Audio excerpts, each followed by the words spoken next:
Hello, everyone, and welcome to the Arakan and Evening with Lecture Series.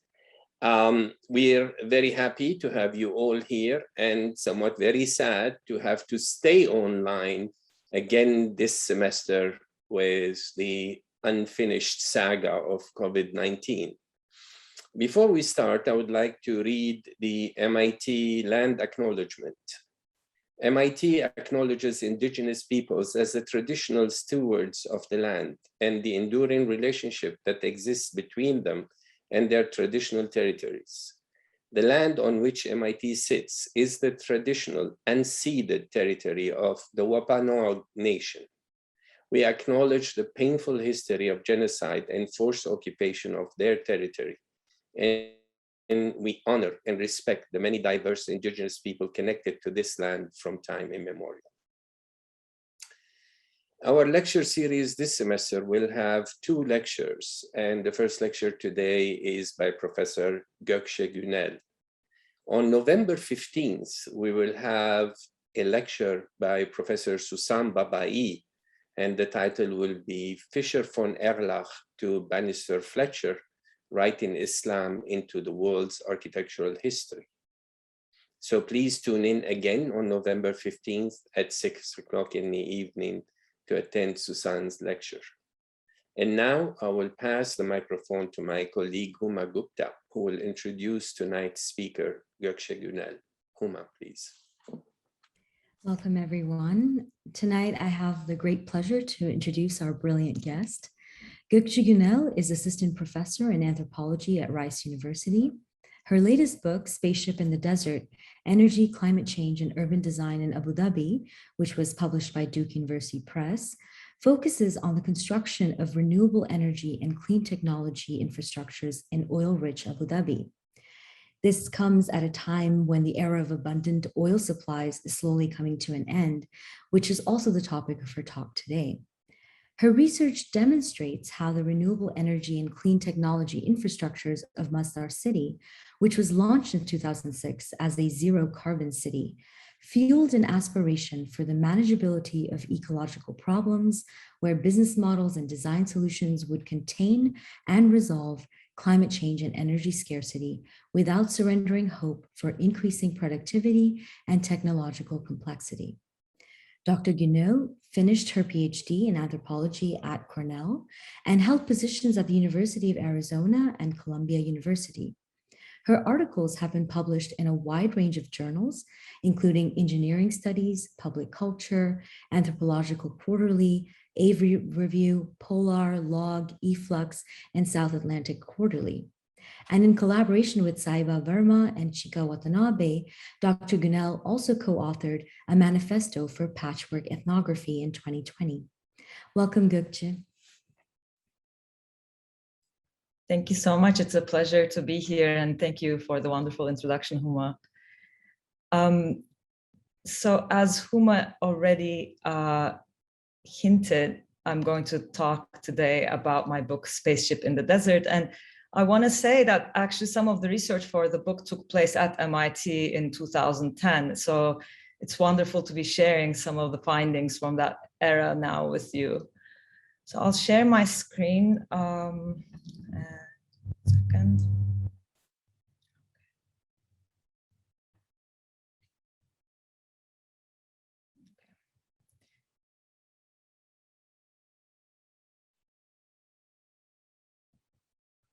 So as Huma already explained, this talk draws on my recent book, Spaceship in the Desert, which was published by Duke University Press, but I'm not going to summarize the book in full, but rather give you a glimpse of some of the arguments that I make, and I'd be happy to talk more about the project in the Q&A. So in responding to the dual problem of energy and climate change, Abu Dhabi, which is the wealthiest emirate of the UAE, began branding itself as a leader in green innovation. In the year 2006, the Abu Dhabi government publicized its intentions to invest in renewable energy and clean technology in the form of a multifaceted state-owned company called Masdar. And the hope was to ensure that the emirate remains a significant player in the energy industry well after its oil reserves run dry or become less valuable. And in the following years, Masdar became widely known for Masdar City, a futuristic smart eco-city that was designed by the London-based architecture office Foster and Partners to rely entirely on renewable energies. And the idea was that Masdar City would house 50,000 residents and 40,000 commuters on a 600-hectare area and cost $22 billion. And the site neighbored the Abu Dhabi International Airport, the Yas Marina Formula One circuit, and the Al Ghazal golf course. To look at computer-generated images of it, you might think it was a fantasy from a sci-fi comic, the sort I read as a boy, Norman Foster of Foster and Partners said in 2011. But Masdar City, a university city and an environmental technology park outside Abu Dhabi, is already being built. And here you can see the computer rendering of the Masdar City master plan, which was heavily publicized in the period between 2007 and 2010.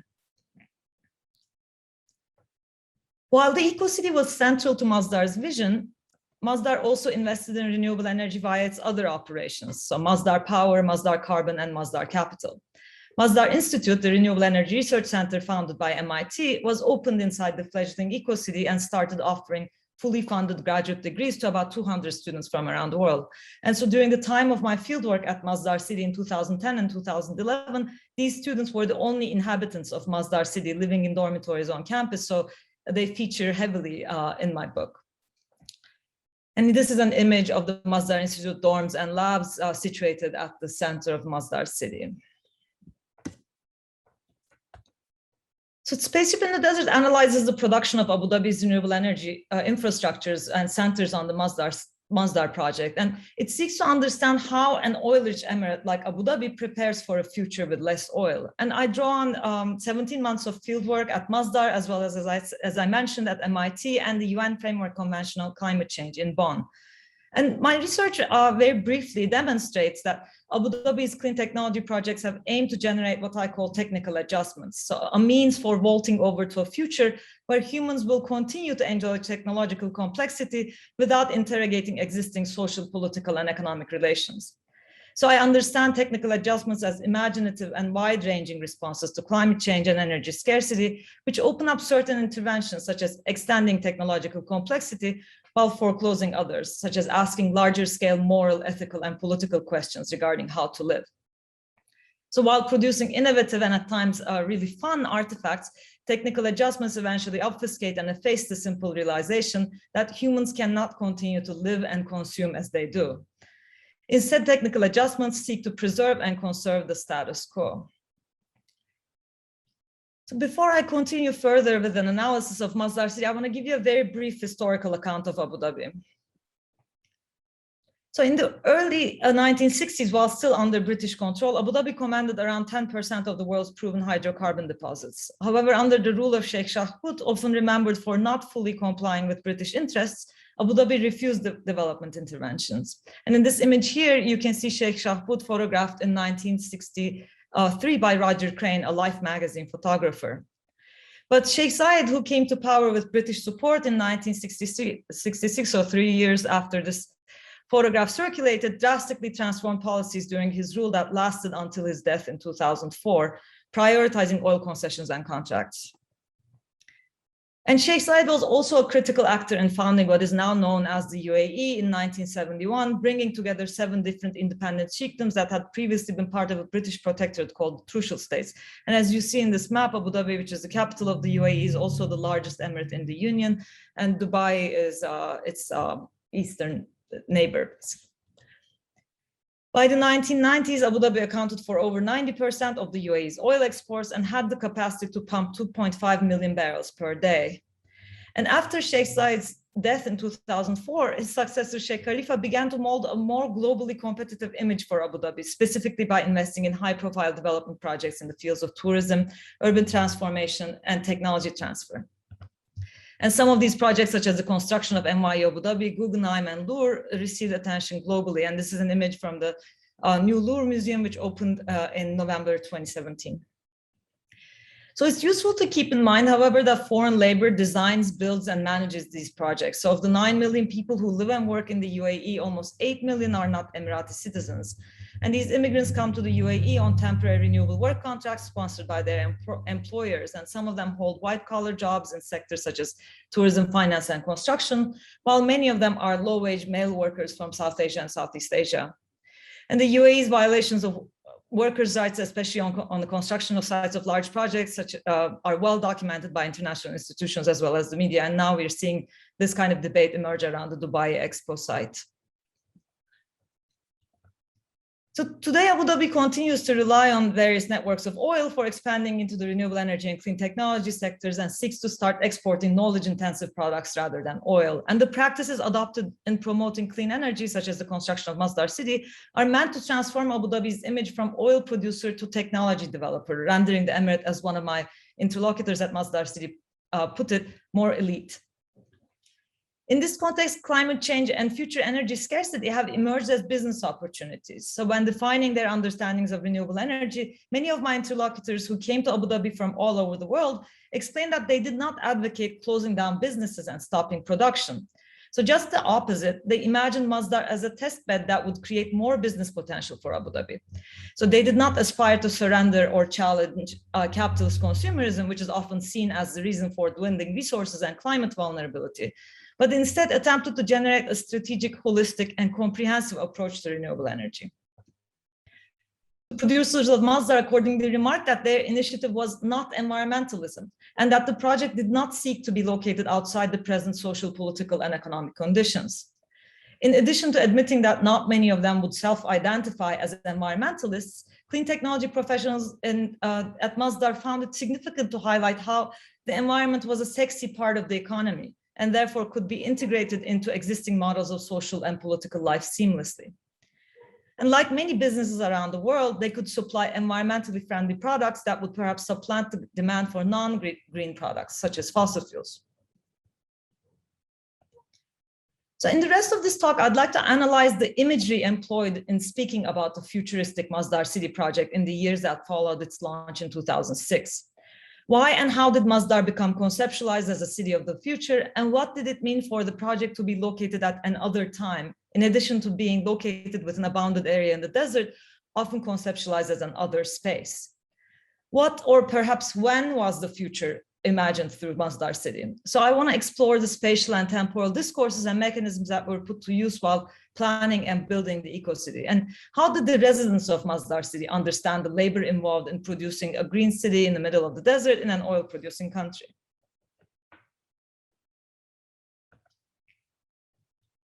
So one celebrated commentary regarding the futuristic aspects of Masdar City came from Laura's blog, where she emphasized how being there felt like living in a spaceship in the middle of the desert. Laura was an American student in her mid-20s, and she had moved to Abu Dhabi from the US with an ambition to learn about renewable energy and clean technology at the new Masdar Institute. And she had a bachelor's degree from a small college in Massachusetts in engineering. So in September 2010, after she published this post, she received unexpected attention from journalists around the world. And the president of Masdar Institute and many other media, like the Guardian newspaper, recalled Laura's blog when reporting on developments at Masdar. Laura had a studio apartment on the new campus and had assumed that the blog would only reach a handful of friends and family members. So she later searched for reasons as to why and how this post had become so popular. In Laura's understanding, the Masdar Institute campus became an innovative technological model, proposing a means of survival based on rational scientific management.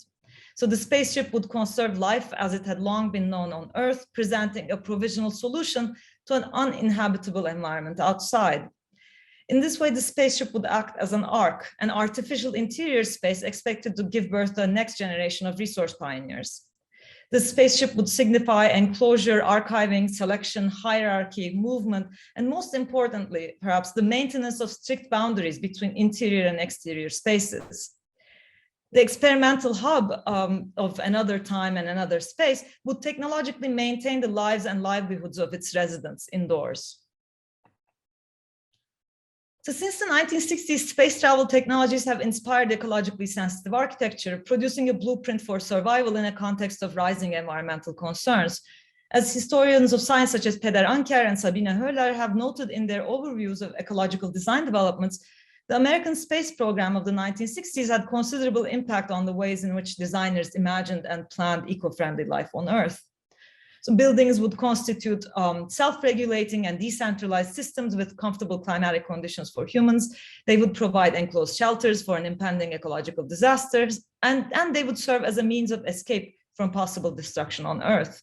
And this is perhaps best symbolized by the well-known Biosphere 2 project, where in the fall of 1991, 8 scientists entered a glass and steel complex in the Sonoran Desert in Oracle, Arizona, about an hour outside Tucson, to test whether they could sustain their lives in a seal environment. And the hope was that the model would someday be replicated to colonize outer space.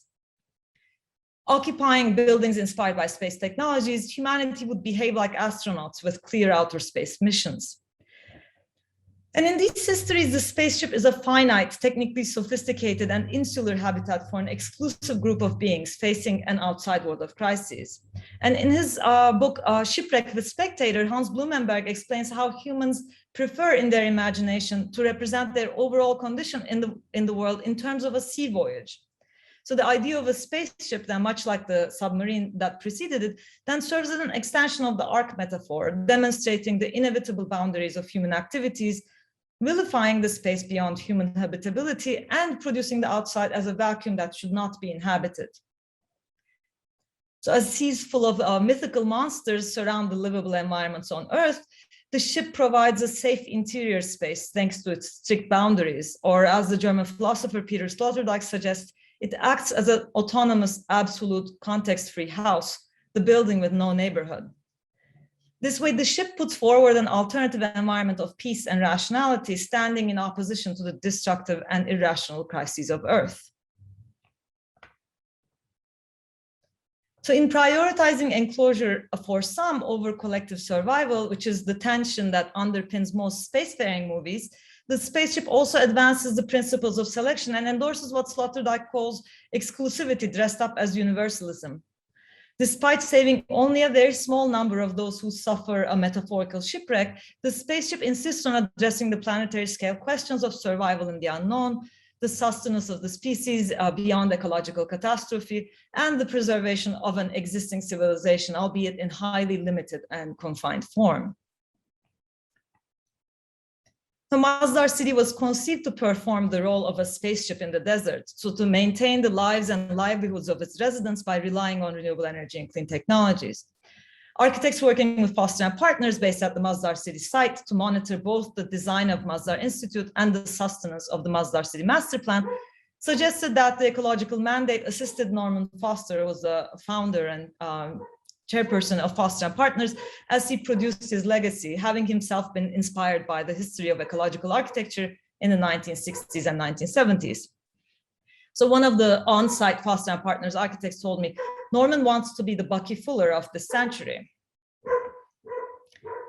So Buckminster Fuller was a multidimensional inventor who attempted to resolve the global problems of housing, transport, education, and energy through his innovative design and writing projects. And he conceived of the Earth as a beautifully designed spaceship that lacks comprehensible instructions, which he sought to provide in publishing in 1969, this book, Operating Manual for Spaceship Earth.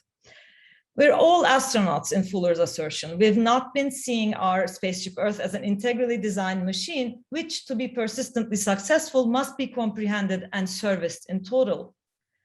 In learning to successfully operate spaceship Earth and its complex life-supporting and regenerating systems, humankind was confronted with the challenge of self-instruction. Earth was an operable technological object fully accessible to humankind. So Fuller not only wrote about his technocratic understandings of Earth, but also conceived many design and engineering projects to illustrate this philosophy, such as the geodesic dome. So as a young architect, Norman Foster met Buckminster Fuller in 1971 to collaborate on the construction of the Samuel Beckett Theatre at Oxford. So the theatre, which was never built, marked the beginning of their 12-year relationship. And this relationship involved several more collaborative projects that never became realized.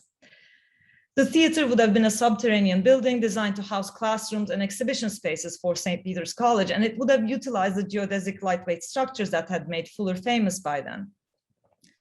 And here's another image of the theater building. So Foster claims that this plan had a significant impact on the later stages of his own career. I remember that Bucky made the comparison with a submarine because the structure of the building had to be resistant to water, like a seaworthy vessel. The building had to stand up to groundwater and other natural underground forces. So it's no coincidence that my later underground projects also take the forms of ships and submarines. The metaphor of the ship or the submarine continues to inform Norman Foster's design work. For instance, a 2009 article in The Guardian suggested that Foster's reassuringly technical, graceful, silver, white, and immaculate designs would be suitable for architecture on the moon. More recently, in 2015, Foster and partners publicized renderings for a settlement on Mars, which would be constructed by robots prior to the arrival of humans. Designing for extraterrestrial environments provides an exciting platform for experimentation that's at the front line of innovative technology, one of Foster's partners commented to the Daily Mail. So in relation to his designs for outer space, Foster has also noted that he understands practicing architecture in the Arabian Gulf to be similar to lunar exploration. And news commentaries have supported this take in their continued fascination with the idea of constructing an eco-friendly city in the desert. So the inhospitable terrain suggests that the only way to survive here is with the maximum of technological support, one of these commentaries says, a bit like living on the moon. And in his autobiography, the leading Emirati entrepreneur and businessman Isa Aygor asserts that Emirati rulers also understood the desert as a moonscape.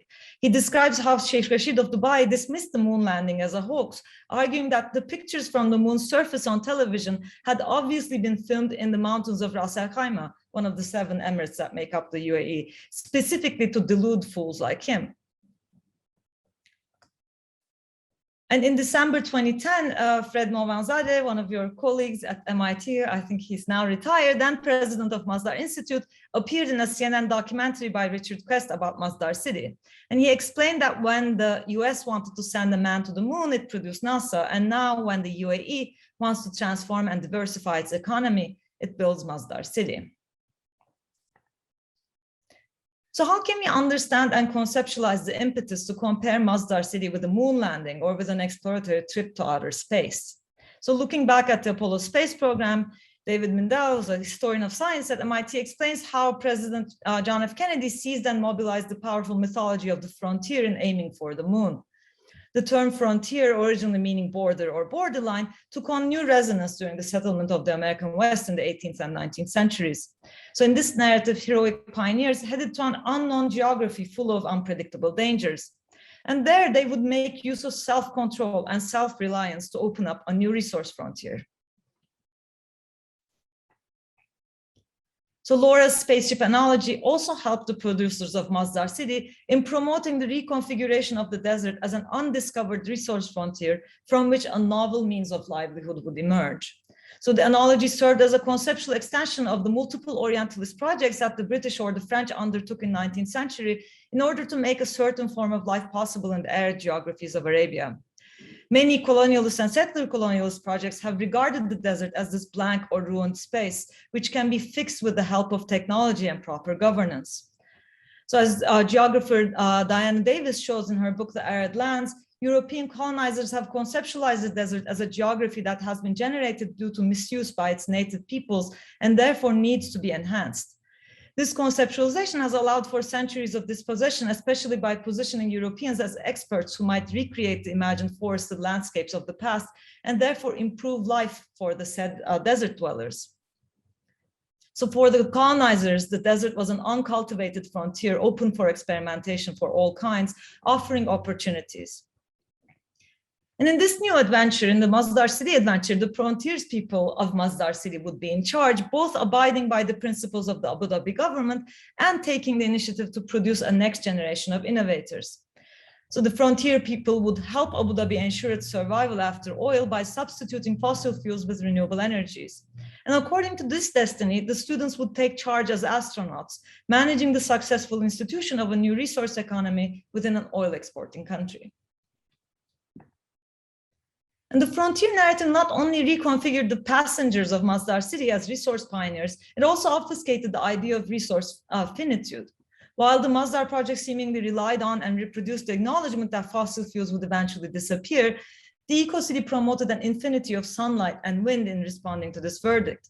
Perhaps fossil fuels were going to be less abundant, but this did not mean energy sources were finite and predetermined. So detached from the burdens of nature, the spaceship in the desert would journey through endless space, confirming the vision of a boundless frontier where new varieties of resources were soon to be discovered. And in fulfilling its duties as an exploratory vehicle into outer space, the Masdar City project would challenge and resolve the problem of finitude. So in this revised formula, Masdar City would constitute a testbed for multiple energy technologies that might later be purchased and used around the world. And on top of this, Masdar City as a whole would be conceived as an exportable commodity, so leading to the production of its replicas around the globe. And the Masdar City design therefore had to be mobile, traveling throughout the world. And the eco-city served as a technologically advanced spaceship that could survive in a vacuum. And moreover, it had the potential to further spread that technologically advanced environment in an undefined space and time. So in other words, Masdar conveyed and emanated the promise to create that space and time for everyone else.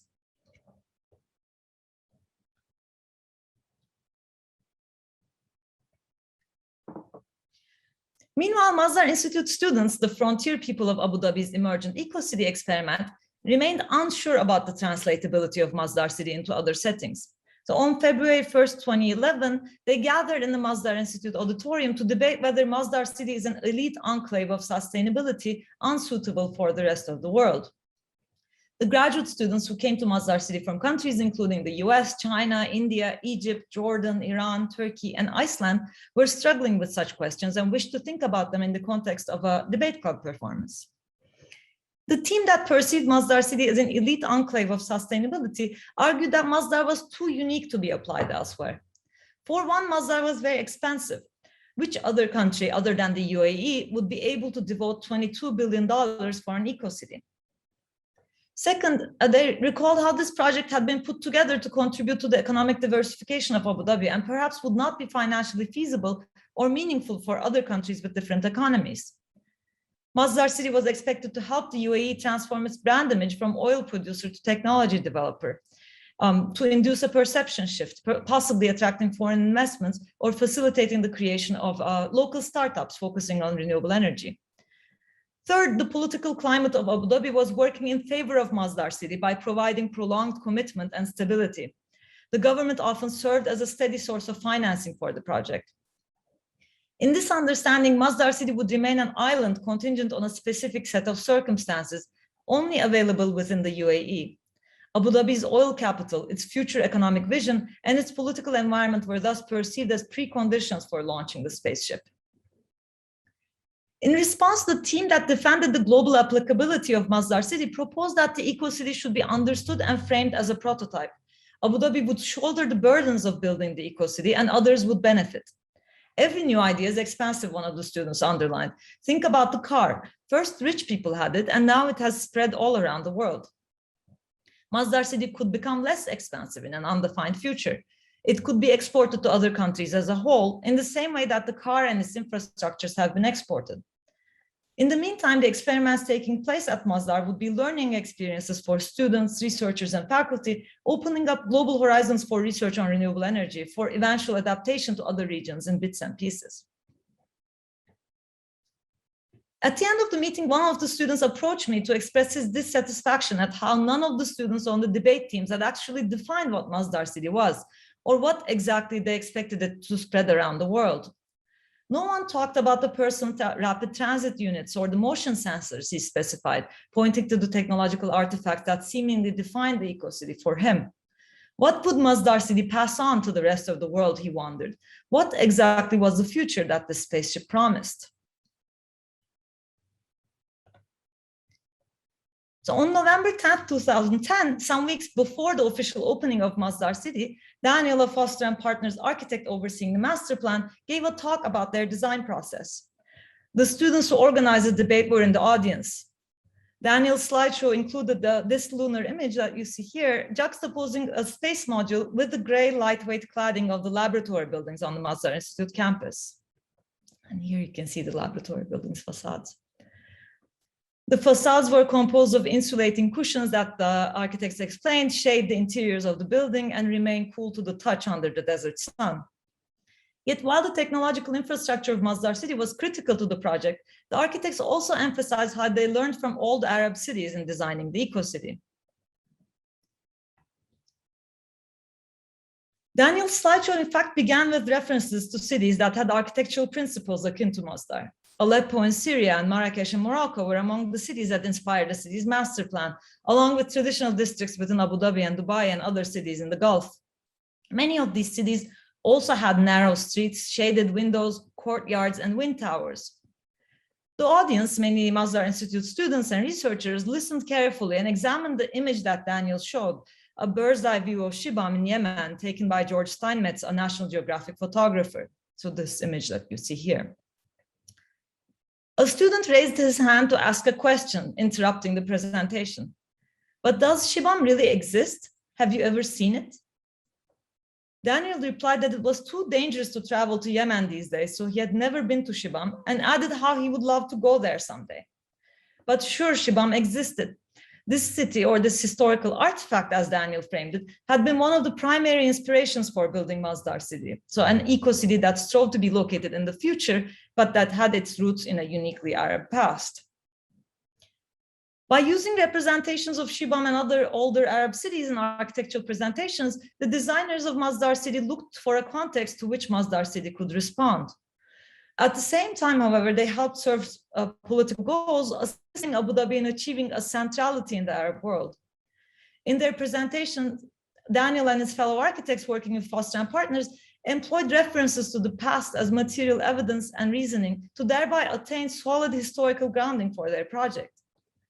By depicting their sources of inspiration, the designers of Masdar City formulated a credible trajectory for the emergent eco-city master plan and positioned it as a natural conclusion to urban developments in different parts of the Arab world. This imagery did not necessarily claim to be apolitical. Instead, by referencing, reproducing, and advancing this trajectory, Abu Dhabi acquired additional critical weight within the Arab world, constituting a new cultural crossroads. In these presentations, the old city of Shibam lost its social, political, and even material qualities and became part of the imaginary world of Masdar City. Did Shibam really exist? No one in the audience, including the architects, seemed to have experienced Shibam firsthand. Seen in a bird's eye view photograph in the Foster and Partners slideshow, Shibam's qualities complemented those of Masdar. Shibam stood in for a mythical Arab past, relegated to lost history and unapproachable geography. In this context, Masdar City not only served as the materialization of a displaced longing for this past, it also epitomized the expectations for a mythical Arab future under construction in Abu Dhabi.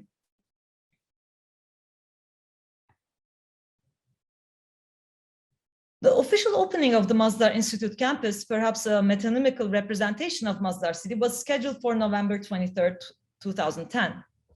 The campus, which contained laboratories, residential units, classrooms, a cafeteria, a coffee shop, a small gym, and a knowledge center, as well as the open landscape areas like the ones you see here in this image, was argued to be the first structure of its kind to be powered entirely by solar energy. When the day of the inauguration ceremony came, the students had important roles to play in it. And here you can see some students posing with Norman Foster, and this is the then president of Iceland in the picture. So a day before the event, all of the students received an email attachment with instructions on where they would be stationed throughout the ceremony and how they would approach the high-profile visitors to the building, such as Sheikh Nahyan, such as the Crown Prince of Abu Dhabi. So the document specified, you need to identify yourselves and greet the guests by saying, thank you for coming to Masdar Institute inauguration. We are delighted to have you here. We'll show you to the PRT cars. While 6 students were to welcome visitors at the personal rapid transit station, 14 others were asked to be present at the knowledge center, reading, working on laptops, checking books at the first floor of the library, so as to allow the visitors to experience the building in operation. The remaining 100 or so students would be stationed at different locations on campus at different times. The students were provided with a fact sheet with answers to questions such as what makes Masdar City special, as well as reference points for their potential conversations with guests. They would redeploy Masdar's marketing campaigns, this time through informal conversations, while making use of the half-working material artifacts on site as props. What they staged would serve as a natural representation of the future of Masdar Institute, with busy students absorbed in their work, reading, working on laptops, checking books at the first floor of the library. When presenting the Institute, it somehow made more sense to introduce that abstract future rather than showcasing the current state of indeterminacy the fledgling institution was trying to overcome. In this performance, the students did not only pretend to exist in the future, they also demonstrated the perpetual potential of the project.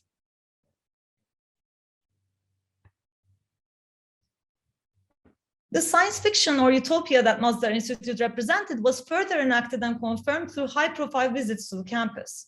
So by relying on a predetermined statement about the campus, the marketing department employees introduced the different research projects on site to their guests, which ranged from Hollywood celebrities such as Adrian Brody and James Cameron, to politicians such as the then US Secretary of State Hillary Clinton, to investors interested in building eco-hotel chains or organic grocery stores. These visits not only helped showcase the multiple advancements on clean technology, but also supported publicity campaigns in national and international media outlets.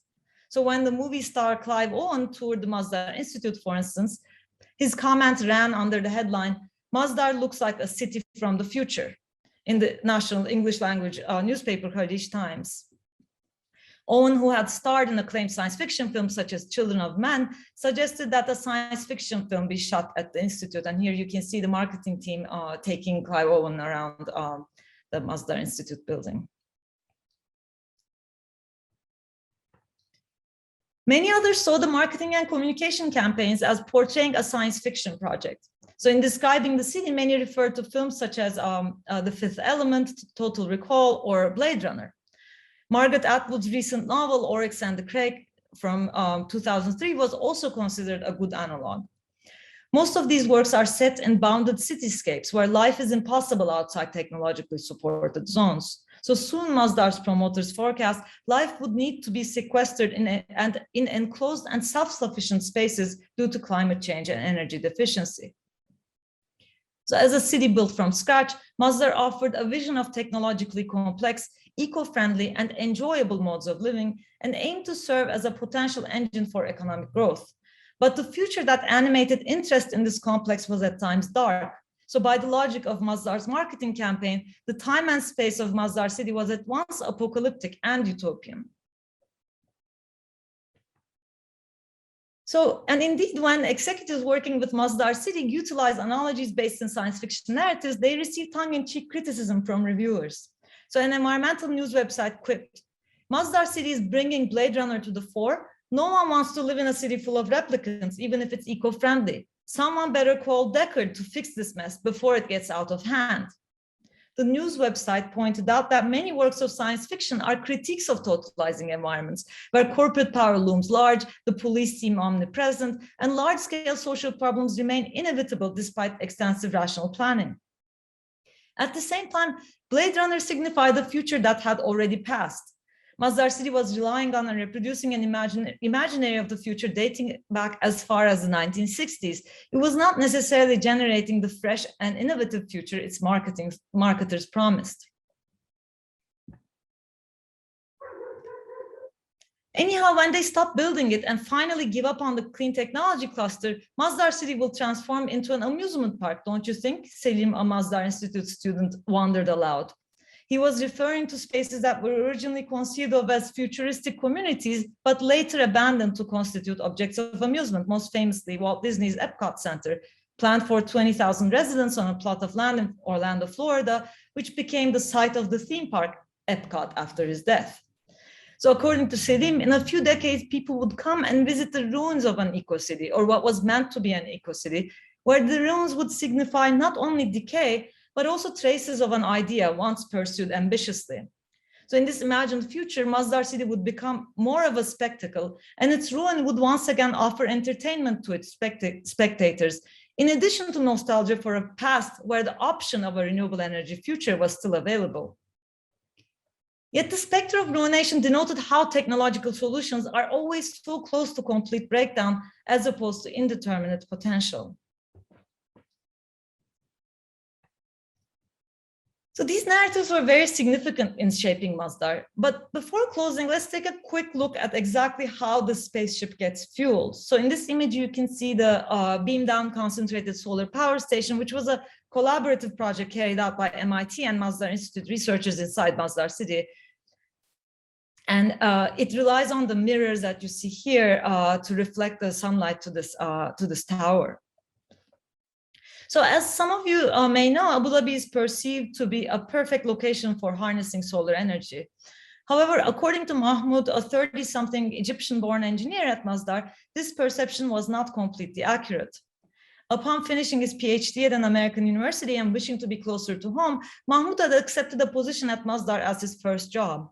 So as we chatted outside this solar power station, he stated that high levels of dust and humidity were blocking direct solar rays and causing thick coatings on the solar panels, diminishing their effective functioning. Although we can't fix this problem that easily, we found a solution for it, he continued. We call it a man with a brush. And here's an image of the man with a brush, and you can see the Masdar Institute buildings in the back there.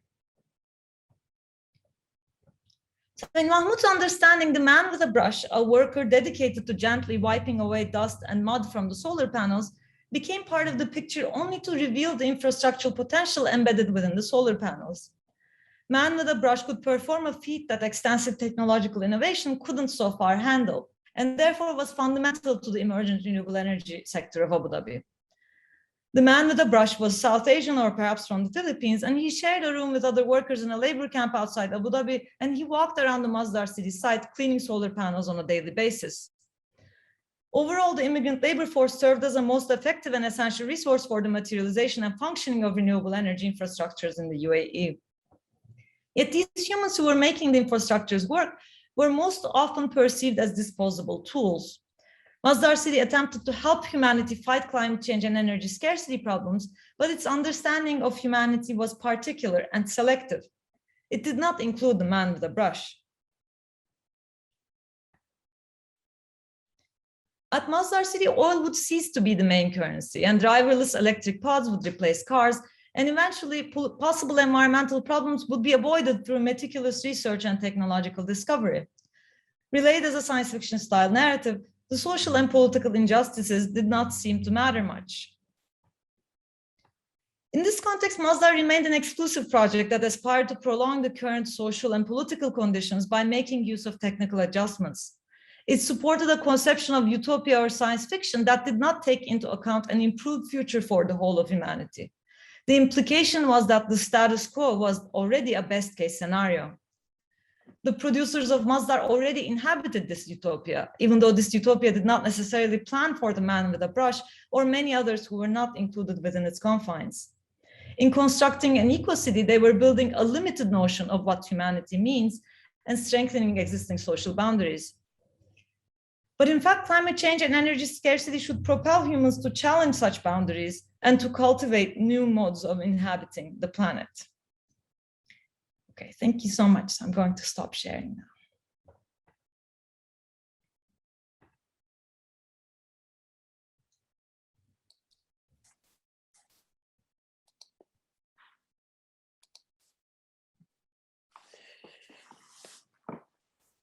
Thank you so much, Gökçe. We are going to now move to the questions, and the students will be taking care of the questions. Perhaps actually you can start, Jahanzeb and Luna. Well, thank you, Gökçe, for this insightful presentation. We would like to remind the audience that the Q&A section of our chat is open. You can drop in your questions into the chat.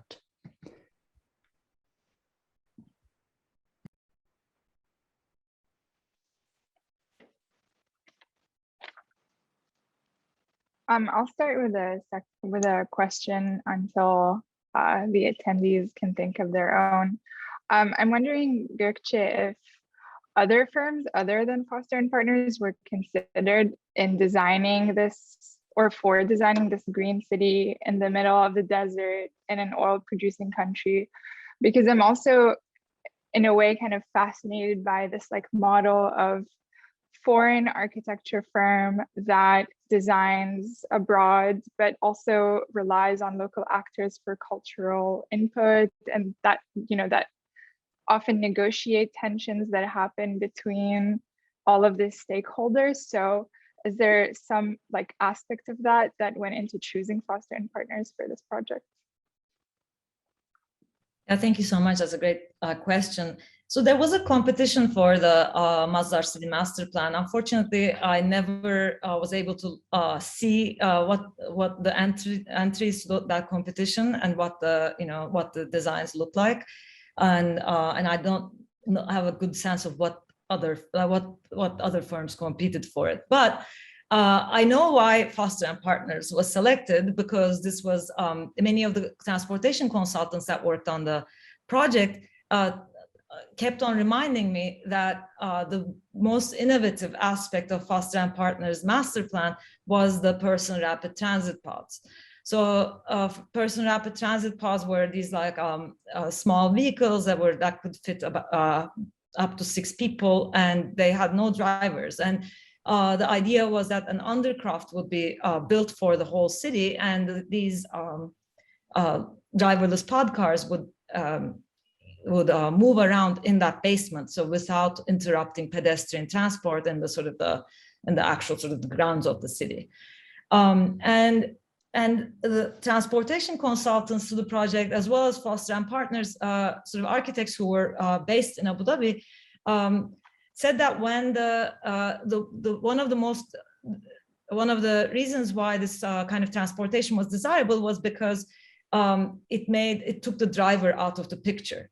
So all of a sudden, this kind of imagination of this hygienic environment that I described, that eliminates sort of working class labor, became sort of possible through the transportation scheme as well. So that in addition to I think the futuristic aspects of the sort of the person rapid transit sort of infrastructure became very compelling for the decision makers. And so this was given to me, I mean, in interviews and in the different kinds of conversations I had with the designers. This was given to me as the sort of the most important reason why the firm was selected. Yeah, and Foster and Partners already also had other kinds of projects going on in Abu Dhabi, so this was not the only project that they did. So I'm sure there are other kinds of social political reasons as to why they're given the project. Yeah. I think Nasser has a question. It's actually more of a follow-up to Luna's question, if I may. A couple of years ago, Adrian Smith and Gordon Gill, who have this pair of architects who have one of the most successful architectural firms in Chicago, were commissioned to design what was called at the time the headquarters of Masdar City. They came to MIT and gave really a spectacular presentation about a building that recycles everything and produces energy. As a matter of fact, the claim was the building was to produce 114% of the energy it consumed. And it came across as sort of like really the vision of the future. My simple question is, do you know what happened to that design? Because of course it wasn't built. And the second question is, do you know if there are any similar claims from the overall design by Norman Foster? That is, did they present numbers about what exactly is being saved, how much energy they're consuming? Because there is all of these futuristic and utopian designs, and your criticism is on point. I mean, specifically that social disconnect, if one would call it as such. But I'm actually concerned more, and this is, it seems to me where Luna's question is coming from. How did Norman Foster convince the authorities that he is, or that his firm is the one that should design a city of the future? Yeah, I mean, when the project was first conceived, the idea of a zero carbon city was conceived alongside it, right? So this kind of branding emerged with the brand, with the sort of the proposal for Masdar City, and in one part of the book, I discussed this idea of what the zero carbon city means, because it was unclear to the people who were building the city and who were responsible for its design. So, and who were also doing projects, and some of the researchers who were doing projects based on the sort of the construction of the city were also puzzled by what does zero carbon mean, because and this is quite interesting because, again, it's about sort of the making of boundaries and borders, right? So the people who were working there, most of them did not live, I mean, none of them lived there except for the students. So they would commute from, most of them would commute from Dubai, or some of them would commute from different parts of Abu Dhabi. And so in conversations on campus, they would say, so do we count the emissions produced by these commuters in our city's sort of claim to being zero carbon? Or many of the people who work there are, from other countries. Some of them actually don't even bring their families with them. They work there just as individual, like men or women. And every month they go to see their families and wherever they're from. So do those flights, should those be included in the emissions? Or the fact that there's no agriculture, or that there's no food production there, or that there's no water production. I mean, the water is being produced through desalination plants, but should that be part of? So these debates continued extensively for months and months until the term zero carbon was dropped, because there was no way in which the city was going to be zero carbon, because they would not be able to say, let's say, account for the apple that's going to be sold in the grocery store. How's that apple has been produced through a sort of a extensive supply chain and brought there, and should that supply chain then be held accountable to this? I mean, should the city be held accountable to that supply chain? So I find that kind of the sort of circulation of facts and figures around these kinds of buildings quite fascinating, because it ends up being a sort of a question of scale. It's about sort of where, or your perspective. So where do you situate yourself, and from where do you look at the city in order to determine what those numbers mean? So so the idea of the zero carbon, now no one makes, as far as I know, I don't see that word anymore anywhere. No one says it's a zero carbon. So the people say eco-friendly or green or smart or or AI inspired, or there's different kinds of formulas now that circulate, but the zero carbon did not stick.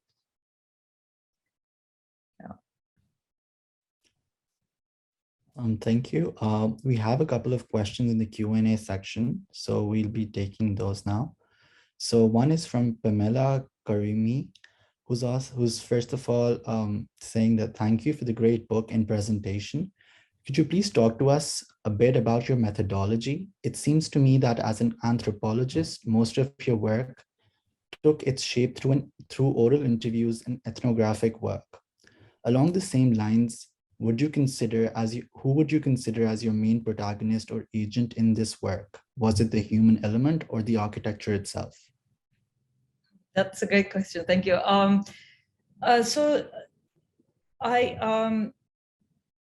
Methodologically, yes, I mean, I'm an ethnographer, so I conducted ethnographic work. Initially, I started at MIT, as I said, in in January 2010 to June 2010. I was looking at how there was a program at MIT called the Technology and Development Program, which used to be infrastructure development program. Maybe this is all, maybe everyone here already knows this, so I'm sorry if I'm repeating myself, but if I'm saying things that you already know. But the Technology and Development Program first built infrastructure for Latin America and other places, and then they switched to a sort of an educational institution builder model. And so they were responsible for building Masdar Institute. And the director of the Technology and Development Program, who was a civil engineering professor at MIT at the time, Fred Momanzadeh, became the director of Masdar Institute. So as Fred moved from MIT to Masdar Institute, I was also moving from basically Cambridge to Abu Dhabi, and it was he was a very helpful sort of interlocutor, and he put me in touch with many different kinds of people. And initially the idea, and also I should also say that all the Masdar Institute faculty members who would be hired to teach there were required to do 1 year at MIT in order to train for their teaching at Masdar Institute. So some of those faculty members were also at MIT while I was doing research there. And so, so when I moved, I already knew some of the people, some members of this cohort, and some were basically people from the from Masdar Institute. And I was promised to a dorm room at Masdar Institute as well. Unfortunately, this dorm room never materialized for various reasons I explain in the book. And I ended up living in Dubai with a friend of mine and commuting to Masdar City with different people. So I had this list of people who commuted from Dubai to Masdar City, and I just joined them in different rides. And I also had 2 offices, one at Masdar Institute and one at Masdar Carbon. I mean, not offices, but little desks basically. And so I helped with different kinds of projects. So I worked on there was a project for developing an energy currency at Masdar Institute.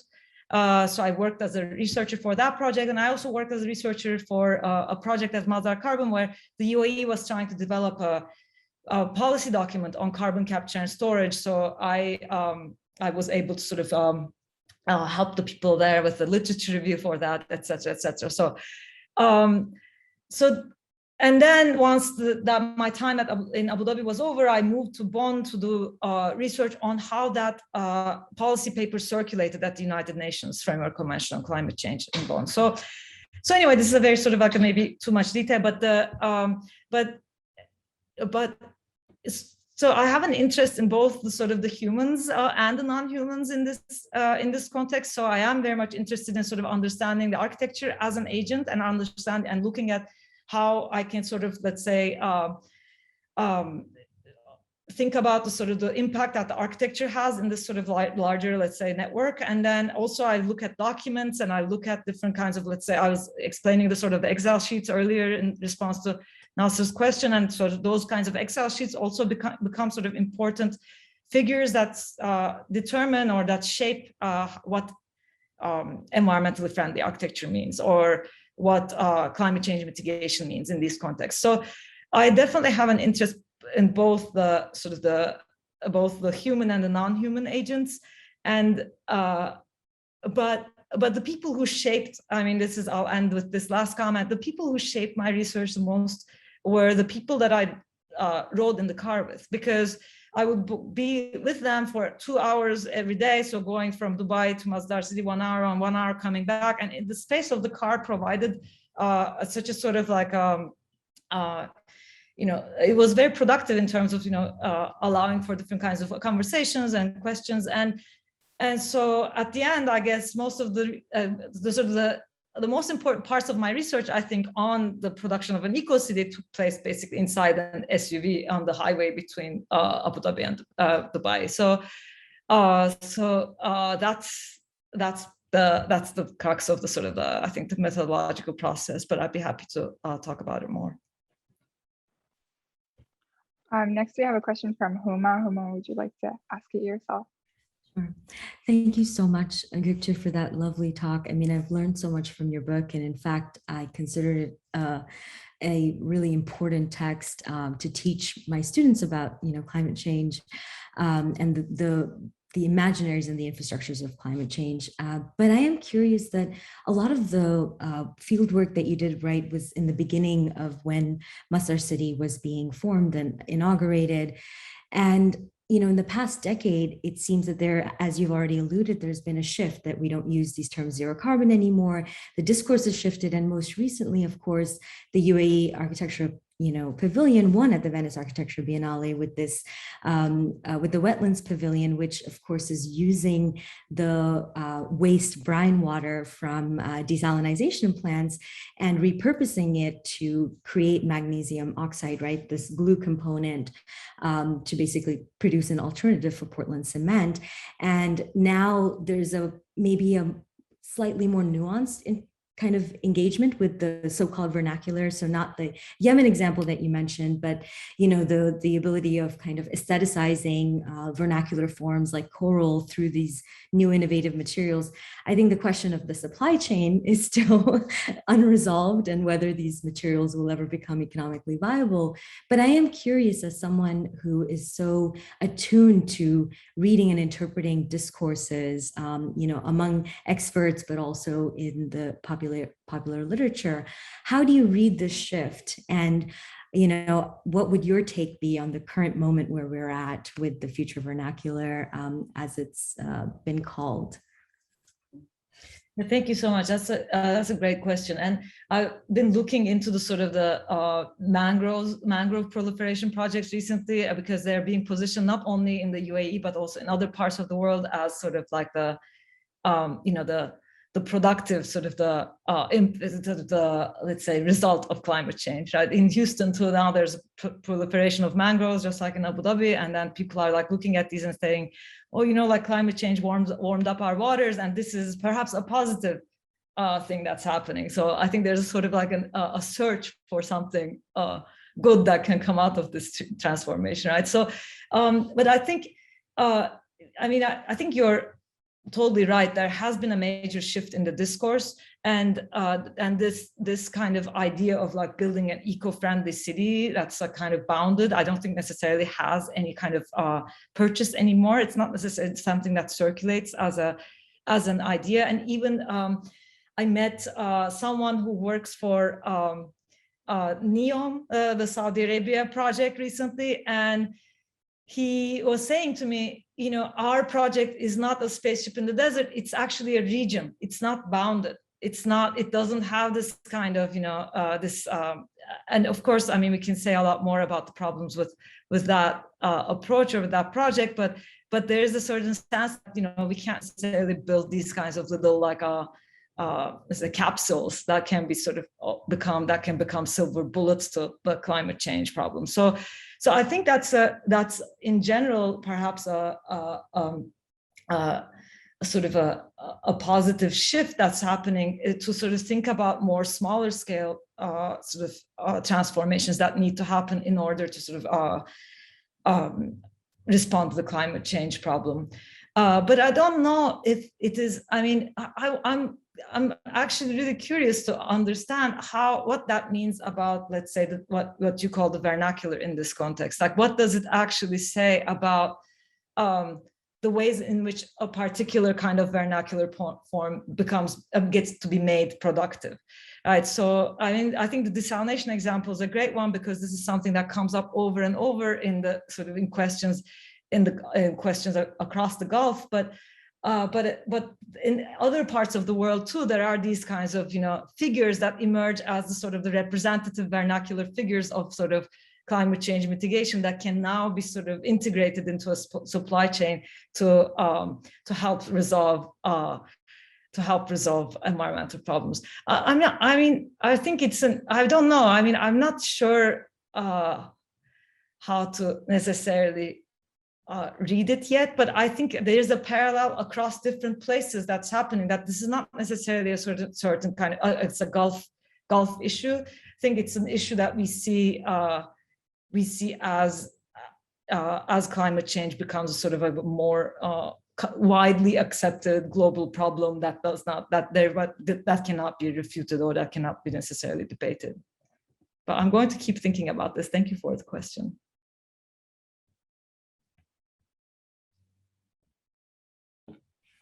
So there's another question which talks about, well, what potential do you think exists in projecting, acting, performing futures into existence, and how that differs from what you referred to throughout your talk as various actors of Masdar City pretending to exist in specific future. So this relationship between pretending versus projecting or shaping futures is what the question is probably referring to.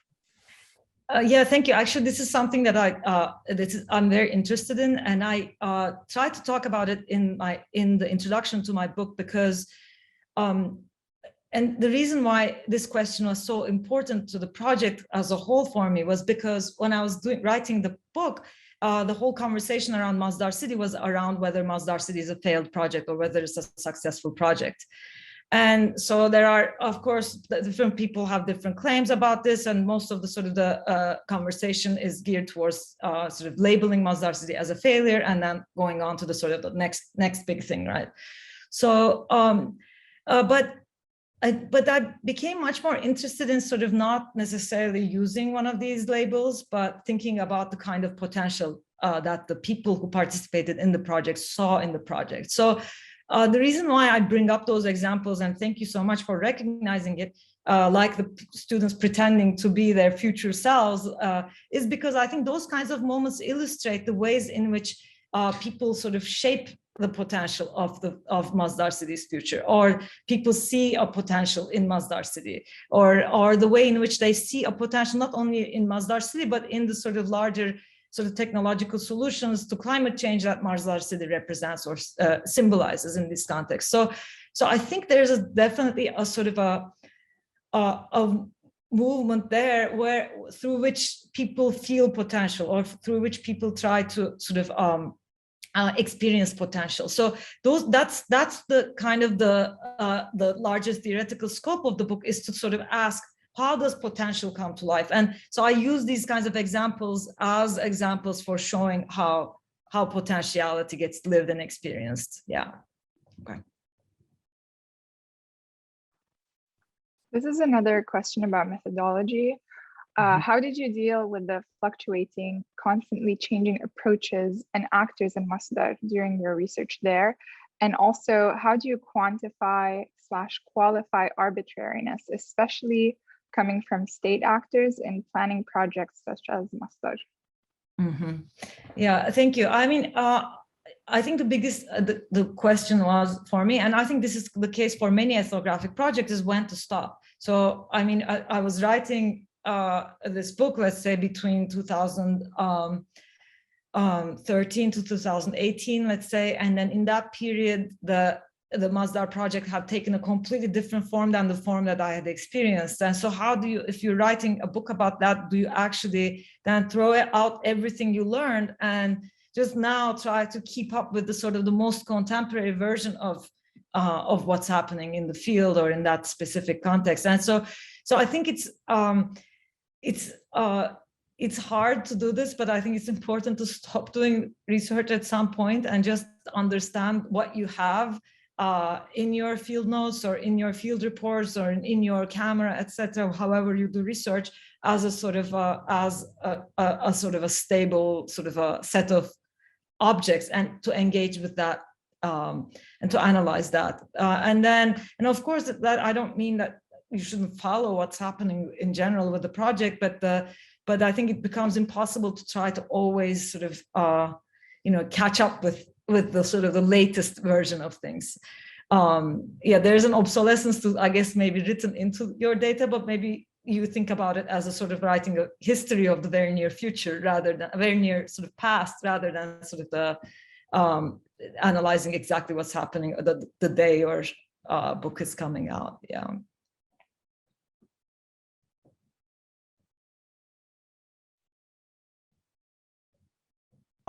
So yeah, there's another one which talks about, just questioning about the project belongs in the tradition of self-sufficient spaceship idea of a submarine that is transportable to any site, from Fuller's designers like Future Systems to Nicholas Grimshaw's Eden project, mostly from the UK. But that idea is in profound contradiction with the idea of place, the precedent, or the historical context. So isn't the mention of town from Yemen rather unconvincing, other than perhaps catering to the pride of Arab clients? How exactly did Foster Associates claim to have addressed this profound contradiction between their two ideas? Mm-hmm. Yeah, that's a great question. That's a great question. I don't think I mean, I understand the contradiction, but I don't think they saw a contradiction. I think they actually thought that, I think the general sort of idea was that placeless or object could represent different kinds of inspirations or historical trajectories. And so let's look at the Biosphere 2 project. Biosphere 2 symbolizes whatever was meant to be the sort of the future in that moment. And so why can't the spaceship here symbolize a different kind of future that's inspired by, let's say, its builders, so its Arabness, or its sort of its inventors in the UAE, right? So I think there was a sensibility that even though this is a transportable to any site object, it can carry the sort of, let's say, the brand or the sort of the stamp of its inventors or of its builders somehow, or its funders, I guess, somehow, so that it can actually be mobile, but tied to its kind of its roots at the same time. So yeah, so I think that was the kind of the general conception of the project. Yeah.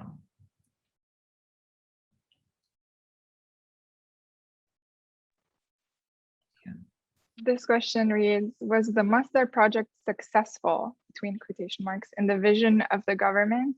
It is interesting that until recently, Norman Foster sat at the board of NAM, the line project in Saudi Arabia. I mean, I think the question of success and failures, I think, interesting because there's so many ways of responding to it. So at some point in the project, for instance, the Abu Dhabi government decided that the project was not successful because it wasn't producing the startups that they imagined it would produce, and the idea was that you know,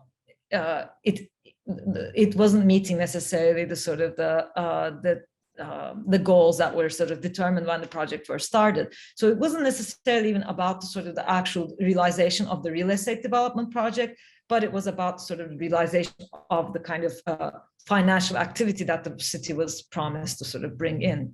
But there are certain kinds of details that maybe I didn't mention in the talk, but that are important to sort of maybe think about that the project generated. So for instance, through the sort of the whole sort of marketing and promotions around Masdar City, Abu Dhabi was able to attract IRENA, which is the International Renewable Energy Agency, to set up its headquarters in Masdar City.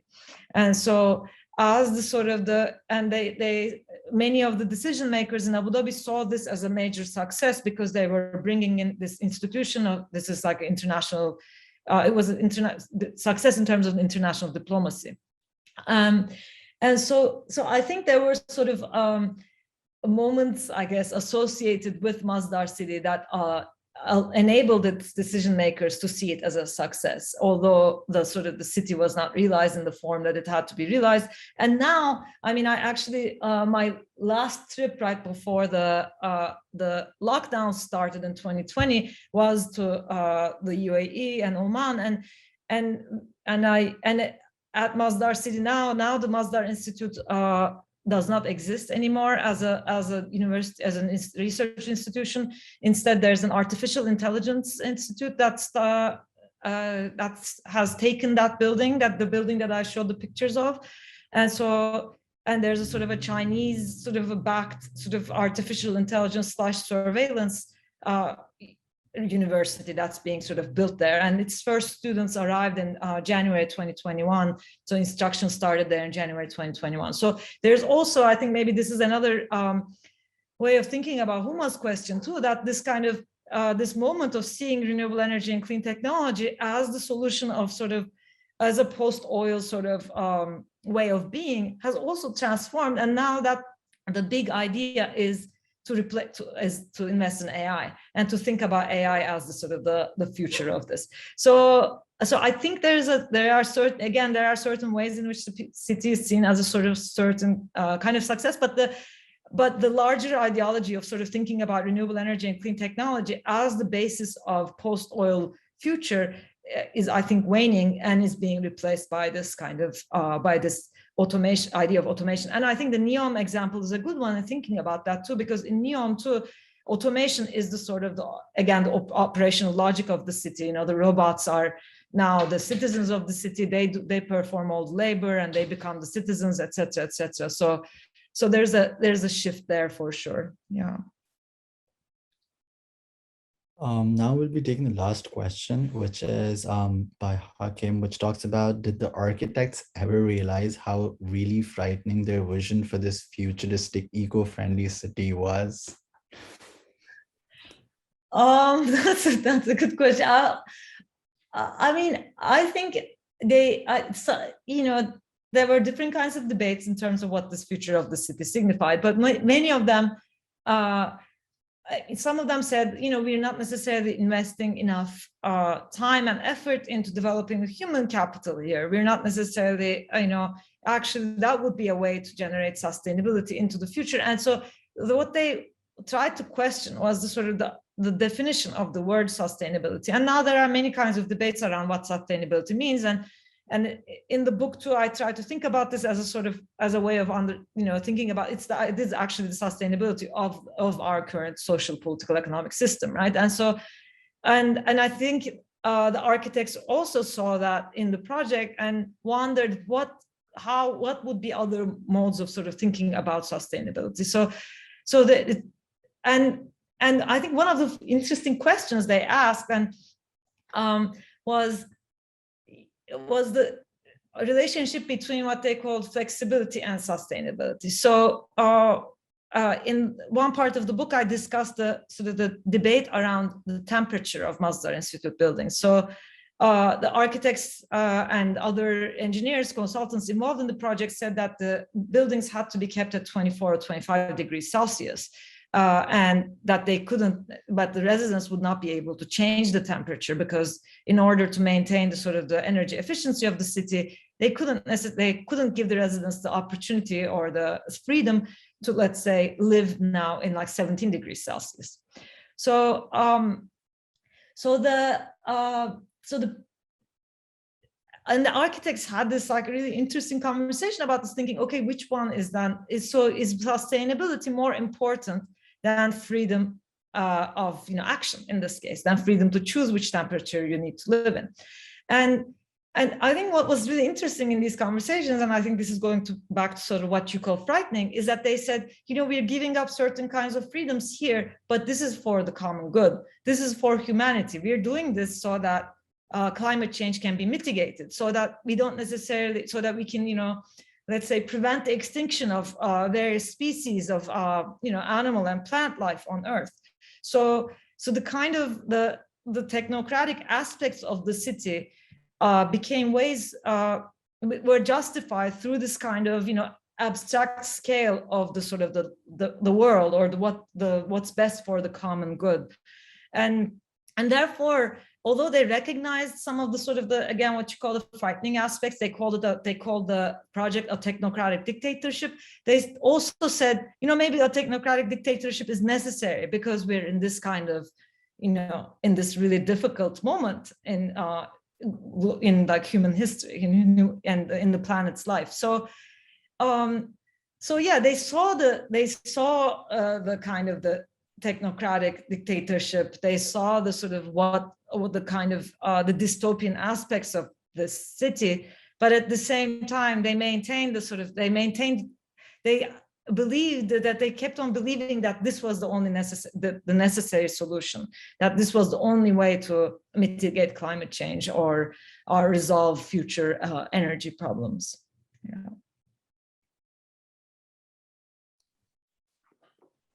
Well, thank you very much, Gökçe, for a wonderful lecture, and more so for a very lively Q&A. It's interesting that we end up with a question about the architects realizing or non-realizing in a lecture that actually used many, many more agents in understanding the design of a futuristic city than the architects. We came back to our architects as sort of like a pivotal figure in the middle of a story in which they really are not. And it's interesting that we will end up on that note, understanding where architecture stand in this new high technological world that we are living in, and what is the agency that is left for architecture in providing for these visions. So thank you very much for actually enlightening us on that. It was a wonderful lecture, and we are all the richer for it. And thank you all for having stayed with us, and we will wish you a wonderful evening and hope to see you in our next lecture in November with Susan Babai. And thank you all who helped in making this lecture happen. And good night. Thank you so much. Thank you, Gökçe.